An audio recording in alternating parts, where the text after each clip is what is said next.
ईमानदारी से बताओ, पिता बेटा चाहता है, क्यों चाहता है? आज का पिता बेटा चाहता है, बोले क्यों? क्योंकि पिता का उद्देश्य होता है, क्योंकि पुत्र केवल जो है इस कामना से होता है कि जब ये पिता का अंत हो जाएगा तो मरे हुए पिता की चिता में अग्नि देने का काम बेटा करेगा। क्यों प्यारे? यही है कि नहीं है? क्यों बेटा के लिए सिर फटकते हो? क्यों बेटा चाहते हो? प्यारे, मैं आज देखता हूं समाज में आज का व्यक्ति जो है सबसे ज्यादा कन्हैया के लिए रोता है, लेकिन कन्या के लिए नहीं रोता। आज का व्यक्ति कन्हैया के लिए, लेकिन कन्या के लिए कोई नहीं रोता। और जब कन्या घर में आ जाती है तो ऐसा मुंह बना लेते हैं कि कुछ मत पूछो। यदि कन्या का जब जन्म होता है, जब कोई पूछता है कि अच्छा बेटा होता है, तब तो तमाम गोला बारूद चलते हैं, मोहल्ला भर क्या बोले पूरा क्षेत्र जान जाता है कि बोले गोटिया के यहाँ बेटा हुआ है। यही बात है कि नहीं? पूरा मोहल्ला जान जाता है। और प्यारे, जिस समय बोले बेटी होती है तो पड़ोसी भी नहीं जान पाता है क्या हो।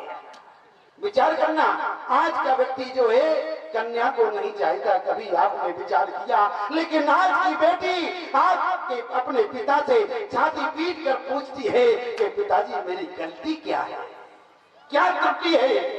तो आज का प्राणी कहता है कि स्वामी जी सबसे बड़ी त्रुटि है। क्यों चाहते हो कन्या को नहीं चाहते? क्यों जो है कन्हैया को चाहते? तो आज का पिता कहता है, बोले स्वामी जी बेटी जीवन में क्या करेगी? यदि बेटी होगी तो जीवन में क्या करेगी? बोले स्वामी जी यदि हमारे जीवन में बेटा होगा तो मरने के बाद 15 दिन पितृपक्ष में पानी देगा, मरने के बाद बेटा होगा तो पानी देगा प्यारे, लेकिन बेटी होगी तो मरने के बाद नहीं बल्कि जीते जी पानी देगी। ये आपकी बेटी हुआ करता। आपकी बेटी मरने के बाद नहीं बल्कि जीते जी एक पिता को पानी। लोग कहते हैं, बोले स्वामी जी बेटा होगा तो नाम चलाएगा, बेटा होगा तो नाम चलेगा। ईमानदारी से बताओ, बेटा नाम चलाता है कि मरने के बाद तहसील में जाके नाम कटाता है? क्यों नाम कटाता है कि चलाता है? जरा विचार करना। बेटा यदि होता तो नाम कटाता है कि अब ये चलेगा, अब हमारा चढ़ाओ। यही होता कि नहीं? अब हमारा नाम नोट करो। क्यों? बोले जो थे वो चले, अब मैं बचा हूं इसलिए हमारा नाम दर्ज करो। तो नाम चढ़ता कि नहीं चढ़ता? विचार करना। लोग कहते हैं, बोले स्वामी जी बेटी जीवन में होगी तो क्या करना? प्यारे, जिस बेटी को जो है एक माँ ने जन्म दिया, पूरे जीवन जो है उस बेटी को पाला, लेकिन जिस समय जो है बेटी डोली में बैठती है तो डोली में बैठने से पहले बेटी एक माँ की छाती से लग जाती है। माँ की छाती से लगने वाली एक बेटी माँ के से चीख चीख कर जो है रोने लगती है। लोग समझते हैं कि बेटी जाते समय क्यों रो रही है। बेटा और बेटी में अंतर करने वाले जरा हमारी बात को ध्यान से सुनना। बेटी यदि समाज में होगी तो हर हाल में आपका हित सोचेगी। कभी आपने विचार किया कि बेटी को जिस समय डोली में बिठाया जाता है तो बेटी को बिठाते बिठाते बोले पानी पिलाया जाता है। बेटी जब डोली में बैठ जाती है इसके बाद जो है पानी पिलाया जाता है, क्योंकि बेटी की माँ कहती है कि बेटी अब तुम जहाँ जा रही हो तो केवल जो इस पानी की लाज रखना, क्योंकि पानी का मतलब होता है यदि कहीं वहाँ ऊंच नीच हो जाती है तो ईमानदारी से बताओ वहाँ के लोग क्या कहते हैं, उस गांव का तो पानी ही खराब है। क्यों? उस गांव का पानी खराब है। इसलिए प्यारे बेटी वो हुआ करती है, क्योंकि बेटी जिस समय प्यारे माँ की छाती से लगी, बेटी से माँ ने पूछा, बेटी ने कहा कि माँ आज मैं तुमसे कुछ मांग रही हूँ जाते से।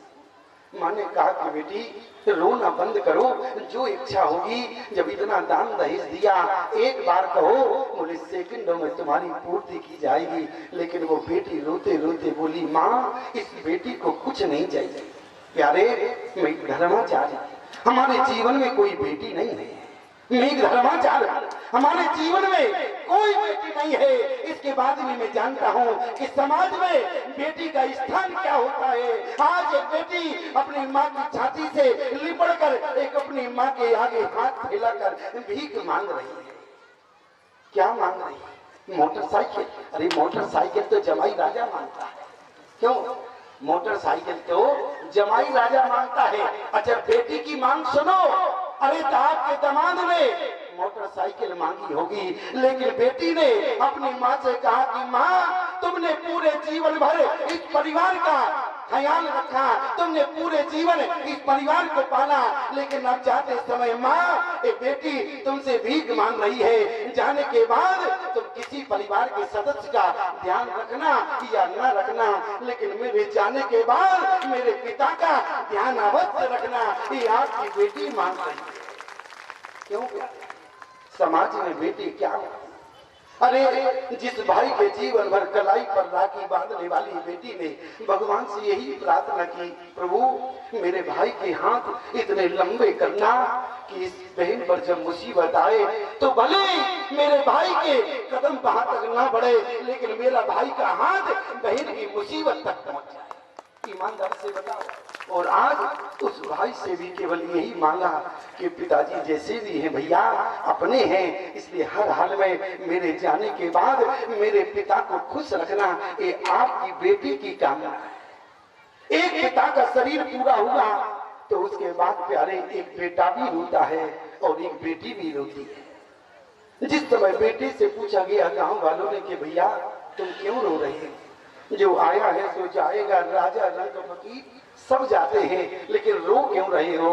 तो जिस समय बेटे ने कहा, बोले मैं इसलिए रो रहा हूँ क्योंकि इस पिता ने जीवन भर इस बेटे के लिए कुछ नहीं किया, इसलिए बेटा रो रहा। लेकिन बेटी से कहा कि बेटी तुम क्यों रो रही हो? तो बेटी कहने लगी मेरे पिता का आज शरीर पूरा हो और ये अभागिन बेटी अपने पिता की अंत समय एक दिन सेवा न कर पाई, इसलिए अभागिन बेटी रो रही है। ये आपकी बेटी है प्यारे। इसके बाद भी ईमानदारी से बताना, प्रत्यक्ष प्रमाण पूछूंगा आपसे, आज तक किसी भी व्यक्ति ने बीच सभा में खड़े होकर बताना कि मरे हुए पिता की छाती से एक बेटा जो है लिपट कर रो रहा, लेकिन मरे हुए पिता की छाती से एक जवान बेटा नहीं लगा, लेकिन एक बेटी मरे हुए बाप की छाती से चिपक कर लग जाती है कि अभागिन बेटी तुम्हारी सेवा ना कर पाई। विचार करना प्यारे, आज की बेटी पूछ रही है। और एक बात आपको बताएं, एक जगह तो बिल्कुल सत्य घटना हुई प्यारे। एक जब पिता का शरीर पूरा हो गया, जब पिता का जो है अंतिम संस्कार होने के लिए लोग जो है ले जा रहे थे, और जो है एक व्यक्ति गांव का आया, बोले सुनो उसके 4 बेटे थे, चारों बेटे जो है उस पिता को कंधा दिए हुए थे, और जैसे ही उससे कहा कि भैया तुम्हारे पिता ने मुझसे 1.5 लाख का कर्ज लिया है और सूद समेत वापस नहीं करोगे तब तक जो है अंतिम क्रिया नहीं हो सकती। गांव वालों ने कहा मुर्दे को रखना शुभ नहीं होता है, इसलिए बोले अंतिम संस्कार होने दो और 10 घाट भले ना हो, आप आना घर पे बैठ के जो है सभा होगी और तुम्हारी बात रखी जाएगी। अंतिम संस्कार हो गया, शाम को वो व्यक्ति पहुंच गया, और पहुंचने के बाद उस व्यक्ति ने भैया यही कहा कि मेरा 1.5 लाख सूद समेत मुझे चाहिए। नालायक बेटों ने कहा सुनो पिता ने कर्ज लिया था, इसलिए जो है पिताजी चले गए और जहां गए हो वहां जाकर ले लेना।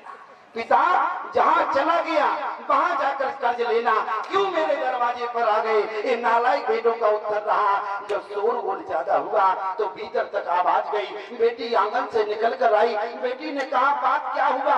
गांव वालों ने कहा कि बेटी तुम्हारे मरे हुए पिता ने इस व्यक्ति से 1.5 लाख का कर्ज लिया था और ये व्यक्ति चाहता है कि सूद समेत हमारा पैसा मुझे वापस चाहिए, इसके बाद ही तुम्हारे मरे हुए पिता का 10 घाट होगा। बेटी ने कहा, हाथ जोड़कर खड़ी हो गई। बेटी ने कहा कि भैया तुम्हारा कर्ज देने का वादा एक बेटी कर गई है। बेटी ने अपना गहना उतार के उस व्यक्ति को दे दिया। बेटी पर यदि विश्वास हो तो ये बेटी तुमको अपने पिता का कर्ज पूरा दे। किसी ने कहा गांव वालों ने, बेटी तू क्यों कर्ज देगी? जमीन जायदाद सब भाई को मिली है और 4 भाई हैं, तो 4 भाई समर्थ हैं कर्जा चुकाने में, तुम क्यों कर्ज चुकाओ? लेकिन बेटी ने कहा भैया मैं अच्छी तरह जानती हूँ कि जो व्यक्ति कर्ज लेता है यदि इस जन्म कर्ज चुका के नहीं जाओगे तो अगले जन्म में बैल बनकर तुम्हें कर्ज चुकाना होगा। इसलिए बेटी ने कहा मैं नहीं चाहती कि मेरा पिता बोले अगले जन्म में जाके इनका बैल बने तब कर्ज चुके, इसलिए मैं अपने पिता का कर्ज इसी जन्म में चुका दूंगी। मैं अपने पिता का कर्ज इसी जन्म में चुकाऊंगी। ये बेटी का संकल्प रहा।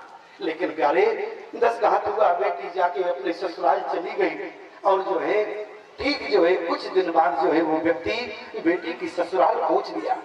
बेटी ने दूर से देखा, बोले गांव का भैया आए, बोले दौड़ कर गई, बोले आप हमारी ससुराल में क्यों आए, क्यों आप हमारी ससुराल में आए। उस व्यक्ति ने कहा बेटी आज मैं तुमसे कर्ज लेने नहीं आया। बोले फिर, बोले आज मैं तुमसे कर्ज लेने नहीं बल्कि बेटी मैं तो केवल जो है केवल आज इसलिए आया हूँ क्योंकि तुम्हारे पिता ने मुझसे कर्ज नहीं लिया था, बल्कि तुम्हारे पिता से मैंने 1.5 लाख का कर्ज लिया था। मैं केवल देखना चाहता था एक कर्ज देने के अधिकारी मैं बेटे को दूं या ये कि बेटी को दूं। इसलिए बेटी मैं सूद समेत तुम्हें कर्जा देने आया। ईमानदारी से बताओ आपका कौन है? ऐसी केवल प्यारे आपकी बेटी है। और कभी कभी तो मैं बताऊं बोले इतना जम के झगड़ा हो जाता है बाप बेटे में, और कभी कभी तो झगड़ा जो है जमाई राजा में भी हो जाता है। आप कहेंगे स्वामी जी ऐसी नहीं हो सकती है, क्यों? बोले बाप बेटे का तो झगड़ा हमने सुना है, लेकिन ससुर दामाद में झगड़ा हो जाए ये हमने कभी नहीं सुना। कभी नहीं सुना तो आज सुनाएंगे हम तुम्हें। बाप बेटे में झगड़ा नहीं, जमाई राजा और जो है झगड़ा हो गया। झगड़ा किस बात का था? झगड़ा केवल छोटा सा था। बोले दामाद ने कहा अपने ससुर जी से, बोले पिताजी ये बताओ अपने गांव से जो है गंगा जी कितनी दूर है? ससुर ने कहा बोले बेटा 15 किलोमीटर है। बोले नहीं, बोले यहाँ से गंगा जी 17 किलोमीटर दूर है। अच्छा ईमानदारी से बताओ जब जानते ही थे तो पूछ क्यों रहे थे? जब जानते थे कि 17 किलोमीटर गंगा है तो क्यों पूछ रहे थे? लेकिन इतना झगड़ा हुआ कि शोरगुल अंदर गया। बेटी निकल कर आई, बेटी ने कहा क्या हो गया? बाप ने कहा कि बेटी तुम तो जानती हो अपने गांव से गंगा जी कितनी दूर है? बोले 15 किलोमीटर। और बोले दामाद क्या कहना, इनको समझाओ। बोले 17 किलोमीटर। लेकिन बेटी ने कहा अपने पिता से, बोले ये बताओ आपने दान दहेज सब कुछ दिया, अपने जमाई राजा को अपनी बेटी की शादी में सब कुछ दे दिया, यहाँ तक कि आपने अपने कलेजे का टुकड़ा इनके हाथ में दे दिया। इसलिए अपने पिता से कहा यदि 2 किलोमीटर और दे देते तो झगड़ा ही समाप्त हो जाता। झगड़ा किसका था? केवल 2 किलोमीटर का। क्यों भाई झगड़ा किसका था? 15 और 2 17, केवल 2 किलोमीटर का। जब बेटी ने कहा जब कलेजे का टुकड़ा दे दिया तो 2 किलोमीटर और दे देते तो झगड़ा ही समाप्त हो जाता। केवल इतनी सी बात थी। मैं आपसे निवेदन करूं आज जो है प्यारे बेटी की आवश्यकता है, क्योंकि समाज में बेटी होगी तभी जाके किसी की बहू हो सकती है। इसलिए प्यारे बेटी सबसे प्रधान है। इसलिए प्यारे मैं निवेदन आपसे करूं बेटी कौन? बोले माँ जानकी बनी और प्यारे बेटा बोले राजा दशरथ को मिला। लेकिन ईमानदारी से बताओ बेटा दशरथ को तो मिला लेकिन ले कौन गया? बोले ले कौन गया? बोले गीधराज जटायु। और प्यारी कथा बहुत है लेकिन क्या करें, समस्या इस बात की है घड़ी खिसक रही है। ठीक है, अब घड़ी खिसक रही तो हमको मौन हो जाना चाहिए। क्यों? क्योंकि प्यारे घड़ी तो खिसक रही हो, कहीं घड़ी के साथ साथ तुम लोग भी खिसक गए तो क्या होगा? क्यों भाई? घड़ी के साथ साथ यदि तुम चलोगे, और आज का व्यक्ति हम देखते हैं घड़ी पहले देखता, बोले स्वामी जी टाइम हो गया। मैंने कहा टाइम क्या हो गया? बोले घड़ी खिसक रही। अरे भैया घड़ी को खिसकने दो, तुम ना खिसको, तुम तो बैठे रहो। क्यों प्यारे? लेकिन चिंता मत करना, ज्यादा नहीं बैठाएंगे प्यारे, केवल 2 बार भगवत नाम